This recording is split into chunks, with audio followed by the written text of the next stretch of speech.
আজকে না আমাদের এখানে প্রচুর পরিমাণে বৃষ্টি হচ্ছিল, তাই মা বলল যা গিয়ে একটু খিচুড়ি রান্না কর।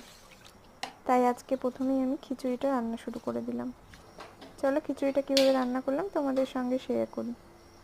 প্রথমেই গ্যাস জ্বেলে হাঁড়ি বসিয়ে দিলাম, তারপরে তার মধ্যে একে একে চাল ডাল যা ছিল ভিজিয়ে রেখেছিলাম সেটাকে জল দিয়ে সেদ্ধ হতে দিলাম।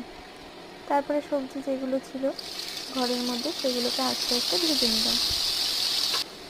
ভেজে নেওয়ার পরে সেখানে শাকও দিয়ে দিলাম, হলুদ লবণ দিয়ে দিয়েছিলাম।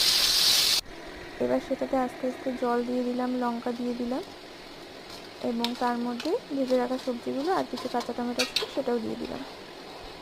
এরপরে ব্যাস এটাকে হতে দেওয়ার পালা। তারপরে আস্তে আস্তে হচ্ছিল, তখন আমি কি করলাম, একটু তেল দিয়ে দিলাম ওপর থেকে, তারপরে একটু গুঁড়ো মশলা দিয়েছিলাম, সেটা স্কিপ হয়ে গেছে। তারপরে